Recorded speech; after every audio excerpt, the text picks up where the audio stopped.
Hello दोस्तों, welcome to Shaurya classes. आज हम पढ़ने वाले हैं बहुत ही ज़्यादा interesting topic atomic mass. Atom जैसी छोटी चीज़ का मास क्या होता है, कैसे निकलता है और कैसे हम उसको डिपिक्ट करते हैं, तो ये सब हम इस वीडियो में पढ़ेंगे।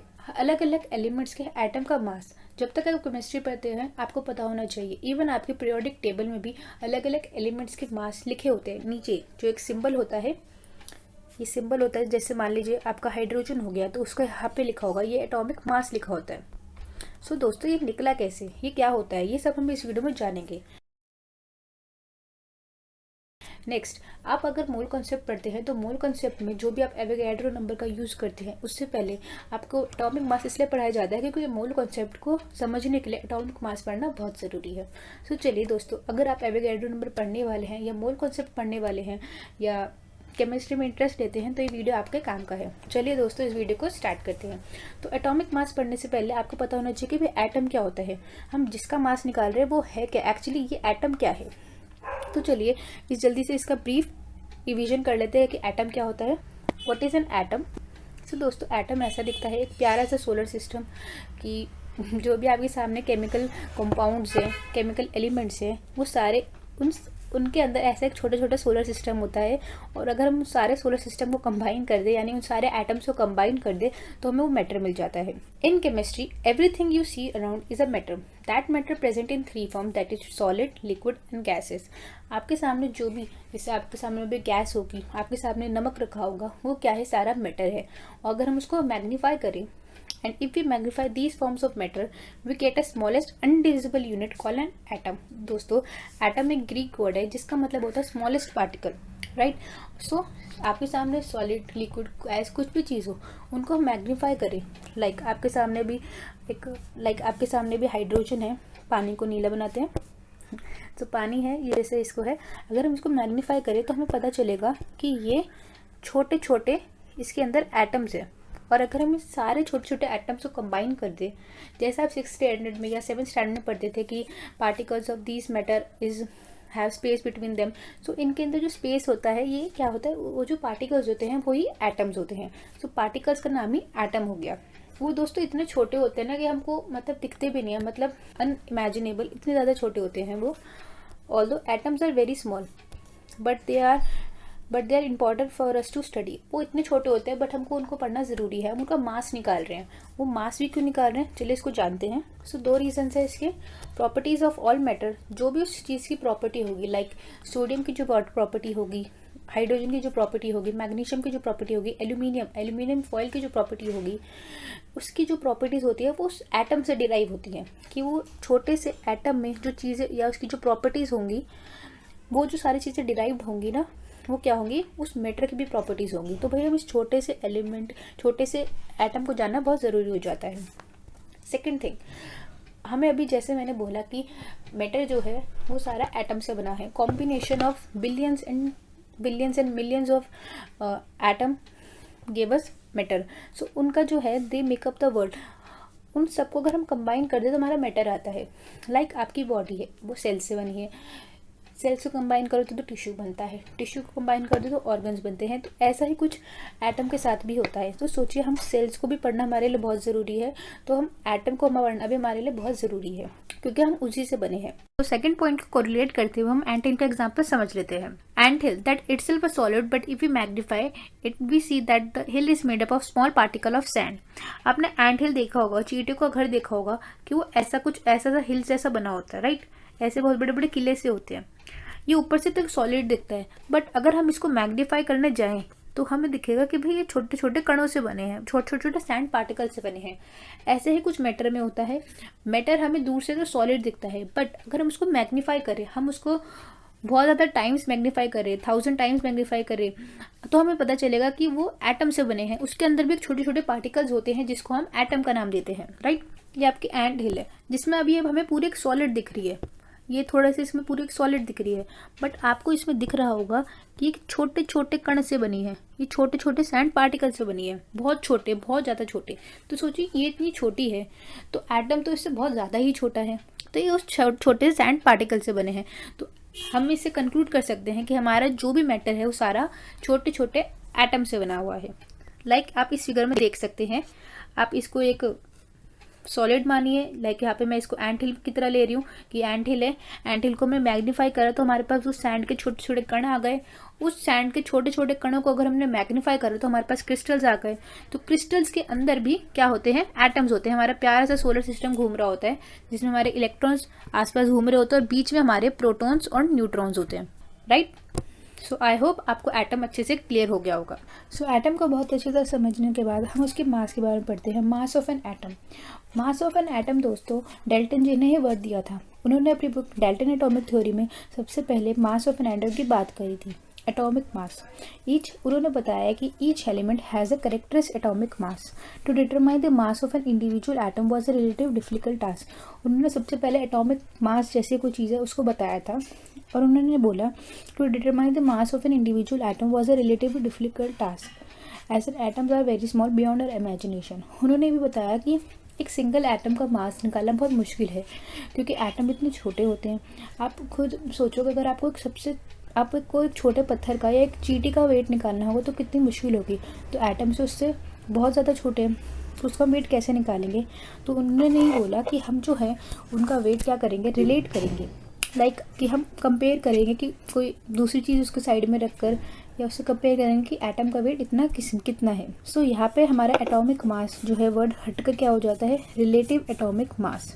Indicating we have to relate the mass of different elements with a standard unit. हमें कोई स्टैंडर्ड यूनिट लेनी होगी कि हम अपने एलिमेंट के एटम का मास उस स्टैंडर्ड यूनिट से कंपेयर कर सकें। लाइक आपके जैसे तराजू में होता है, लाइक बैलेंस मशीन। यहाँ पे एक तराजू है, इसमें आप एक चीज़ यहाँ पे रखते हो, कोई भी वेजिटेबल्स लिए और आपने उतने ही साइज़ के यहाँ पे या कुछ वेट का 1 किलो का 2 किलो का कुछ रखते हो जिससे इसका वेट वो तुल जाता है और जिससे आप कंपेयर कर पाते हो कि हाँ मैंने कितनी सब्जियाँ ली है और अभी मुझे और कितनी लेनी है या मुझे और कितनी निकालनी है, उससे आप कंपेयर करते हो।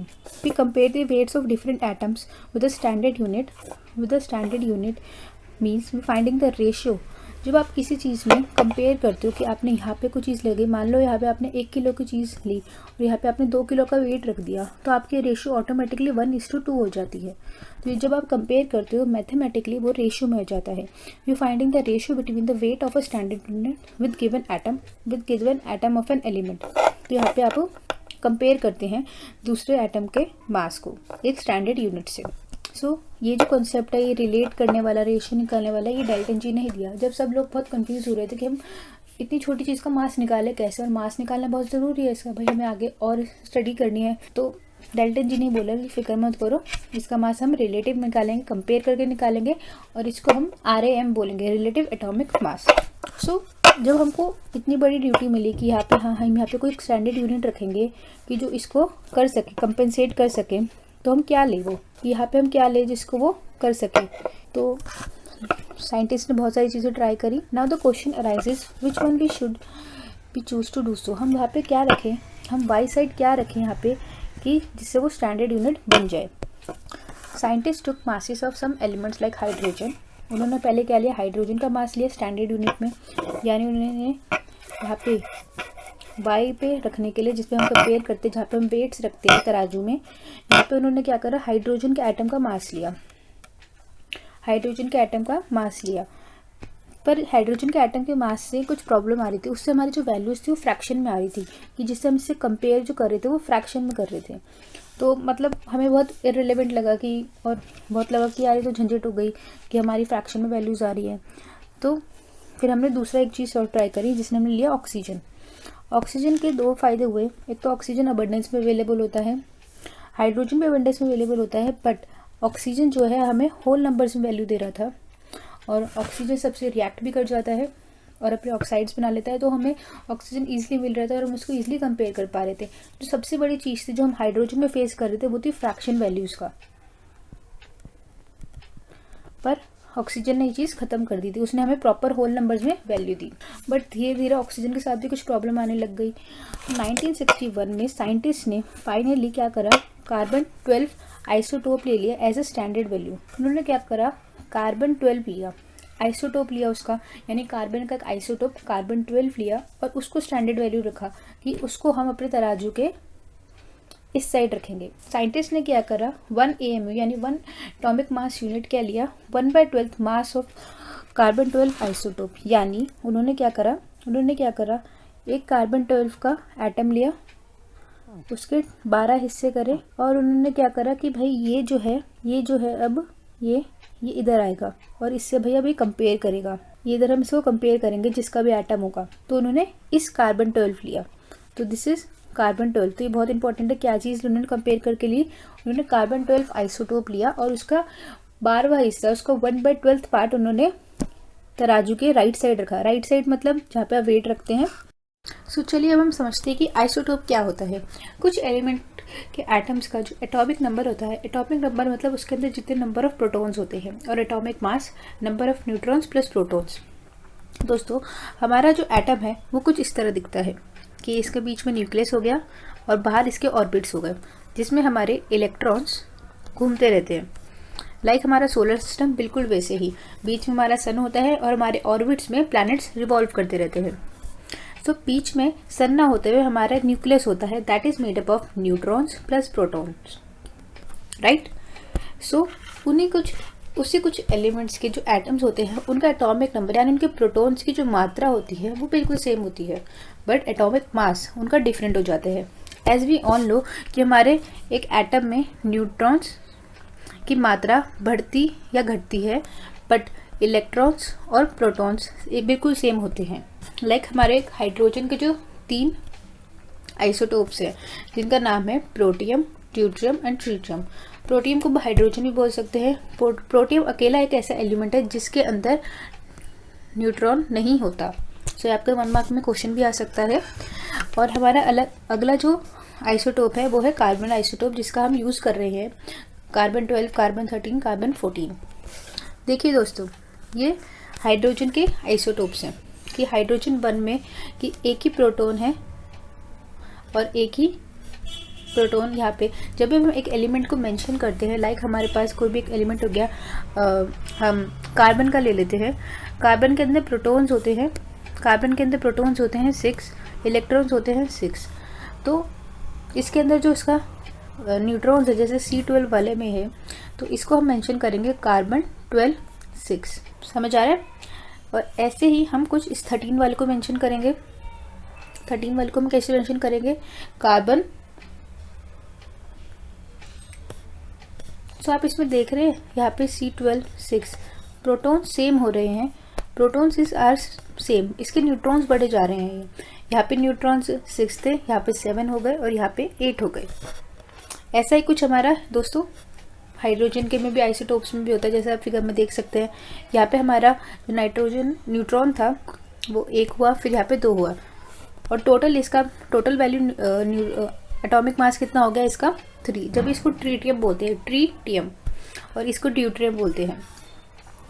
सो आई होप आइसोटोप आपको क्लियर हो गया होगा। प्लीज़ आइसोटोप और आइसोबार में कन्फ्यूज मत होइएगा। अब दोस्तों क्वेश्चन ये उठता है कि इतने सारे एलिमेंट्स में से, इतने सारे और भी एलिमेंट्स के आइसोटोप्स में कार्बन 12 में ऐसा क्या था जिसको हमने उसको एक बहुत बड़ी जिम्मेदारी दी, उसको एक स्टैंडर्ड यूनिट बनाया कि आप दूसरे एलिमेंट्स के एटम्स का वेट निकालिए, उसको एक स्टैंडर्ड वैल्यू दे, आप एक कंपैरिजन बनी उनके उसमें। तो ऐसे क्या था, तो इसके लिए 2 पॉइंट्स हैं। पहला पॉइंट कि वो कार्बन जो 12 आइसोटोप है as compare to other isotopes like this, ये अबंडेंस में अवेलेबल है। सबसे मेन पॉइंट, हमें कोई प्रॉब्लम नहीं भी, बहुत है, अबंडेंस में हमारे पास। Second point, neither most reactive nor least reactive, ये बीच में है कि भाई ज़्यादा रिएक्ट नहीं करता, लीस्ट रिएक्ट नहीं करता, ठीक है।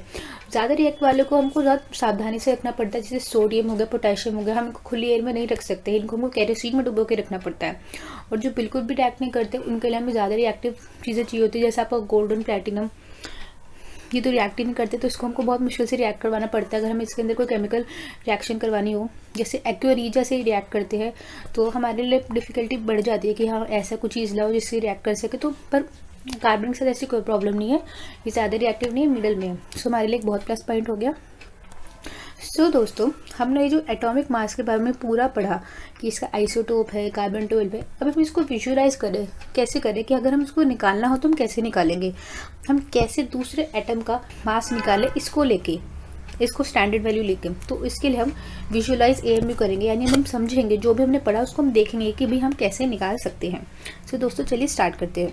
सो मैंने क्या करा, मैंने जो कार्बन 12 था हमारा, इसको मैंने एक वाटरमेलन से कंपेयर कर दिया, राइट। आपकी बुक में भी एग्जाम्पल है, बहुत प्यारा एग्जाम्पल है, इसको समझते हैं। और इसका वेट मैंने ले लिया 12 यूनिट्स। और जब मैंने इसके 12 हिस्से करें तो एक यूनिट का वेट आ गया 1 यूनिट, ठीक है, नो प्रॉब्लम, इसमें इतना ठीक है। तो मैंने इसको वाटरमेलन को कार्बन 12 आइसोटोप से कंपेयर करा, राइट।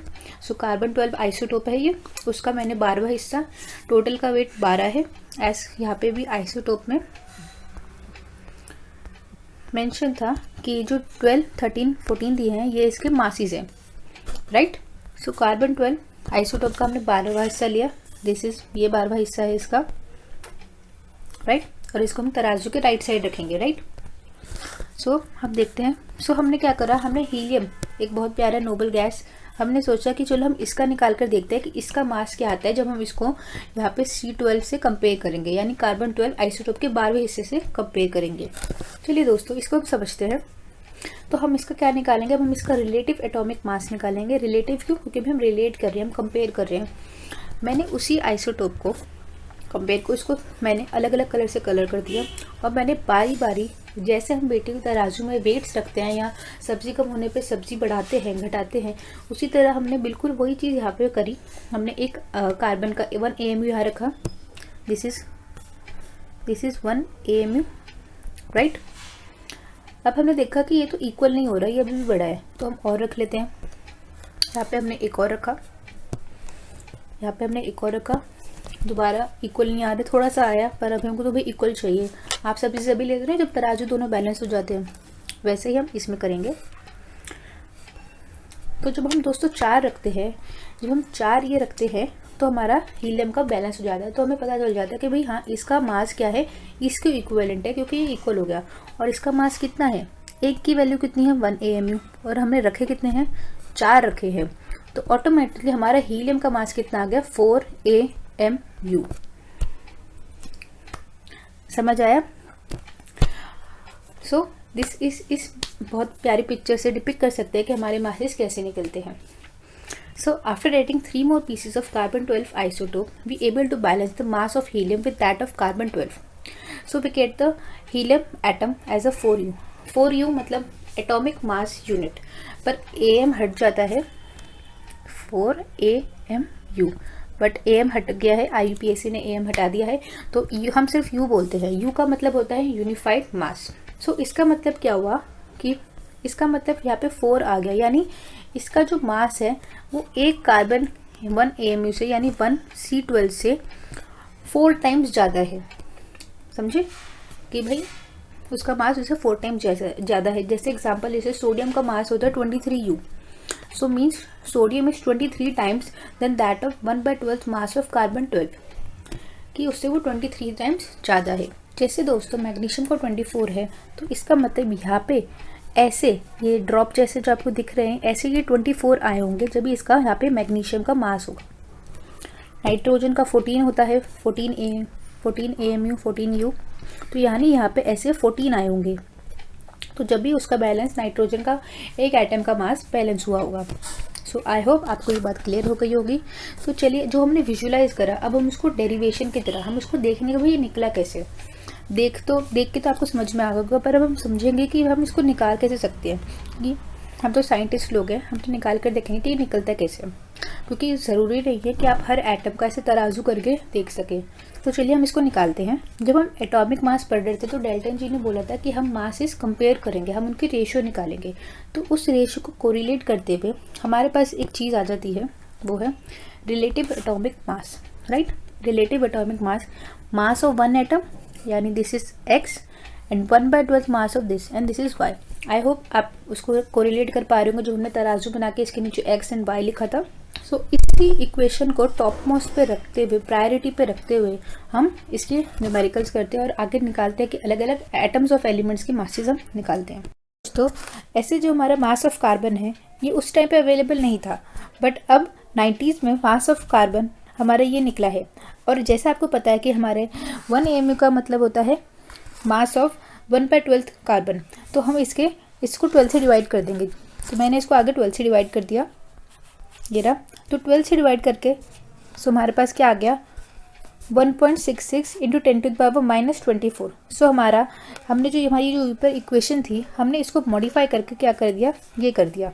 सो अब हमारे पास जो भी मास ऑफ वन एटम जो भी हमारे पास अवेलेबल होगा, कोई भी मैग्नीशियम, क्लोरीन, नाइट्रोजन, हाइड्रोजन जो भी होगा, उसका मास हम ऊपर रखेंगे, उसके एटम का मास हम ऊपर रखेंगे और उसको इस नंबर से डिवाइड कर देंगे।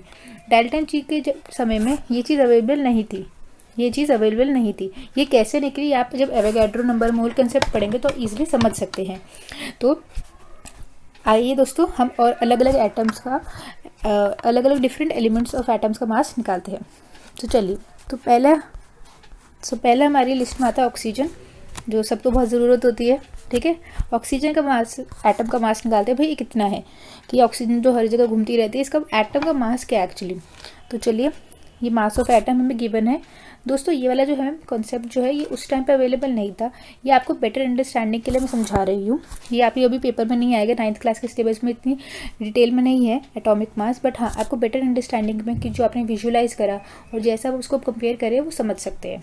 तो चलिए, ये आपको अवेलेबल है मास ऑफ कार्बन, और जैसा कि हमें पता है कि 1 AMU का मास इतना होता है, हमने उसको सिंपली डिवाइड करा तो हमारा मास आ गया 16U। सो दोस्तों हमारा mass of atom of oxygen हो गया 16U। तो चलिए दोस्तों आगे बढ़ते हैं। आगे हमारे पास एक और हम एलिमेंट ले लेते हैं। सो आगे हमारा एलिमेंट है हाइड्रोजन। यस, ठीक है, हाइड्रोजन के बिना पानी नहीं है। ठीक है, तो इसका मास निकालते हैं कितना आता है। तो इसका मास हमें पता चल गया था कि 1U है। हमने वीडियो को स्टार्टिंग में डिस्कस किया था कि हाइड्रोजन का जो पीरियोडिक टेबल में मास लिखा होता है वो होता है 1U, और यहाँ पे इसका नीचे मास लिखा होता है। पीरियोडिक टेबल में आप देख सकते हैं नीचे मास लिखे होते हैं हर एलिमेंट के। तो मास ऑफ हाइड्रोजन हमारा 1U आ रहा है, ये हमको गिवन था। सिंपली हमने डिवाइड करा, कट गया 1.67। ये दोस्तों पॉइंट में आ रहा है। आप देखेंगे जैसे पीरियोडिक टेबल में आप देखेंगे कि नाइट्रोजन का मास दिया हुआ है 22.9, तो हमने इसको राउंड ऑफ करके 23 कर दिया। तो इसका भी कुछ पॉइंट्स में आ रहा है, तो इसको हमको राउंड ऑफ करके हम इसकी वैल्यू लिखते हैं ताकि हमें कैलकुलेशन करने में प्रॉब्लम ना हो। तो दोस्तों आगे बढ़ते हैं। आगे हीलियम का जो हमने विजुअलाइज भी किया था कि भाई हाँ हमने यहाँ पे इसके 4 वो रखे थे कि एक्चुअली में हमने जो अब निकालेंगे वैसे ही आ रहा है। तो देखते हैं, ये हमें हीलियम का मास हमें गिवन है। आप दोस्तों अगर आपको अपना अलग अलग एलिमेंट्स के और मासेस निकालना है तो आप गूगल पे जाकर ये टाइप करके आप देख सकते हैं और सिंपली उसको डिवाइड करके आपकी वैल्यूज़ आ जाएंगी, कि आपकी बेटर अंडरस्टैंडिंग बढ़ाएगा। और आगे जो भी आप अगर कोई भी एंट्रेंस एग्जाम की तैयारी करेंगे 12th के बाद इंजीनियरिंग की तैयारी की, तो आपको और अच्छे से समझ में हेल्प करेगा। सो दोस्तों ये हमने करा सिंपली, ये दोबारा इससे कट गया। ये ग्राम्स में क्यों है, ये लिटरली ये ग्राम्स में है, तो आप सोचेंगे कि इसका मास ग्राम्स में कैसे आया। तो ये आप मोल कॉन्सेप्ट जब पढ़ेंगे तो आप उसके अच्छे से क्लियरिफाई कर पाएंगे। सो हमारा इसमें आ गया 3.97 और हमने इसको राउंड ऑफ करके हमारा आया 4U। तो हमारा हीलियम का मास जो हमने देखा अभी तक कि हाँ भाई 4U है, वो हमारा आ भी गया 4U। सो दोस्तों आगे बढ़ते हैं। सो आज हमने एटम समझा, उसको देखा, विजुअलाइज करा, हमने उसके न्यूमेरिकल्स करे कि वो निकलता कैसे है।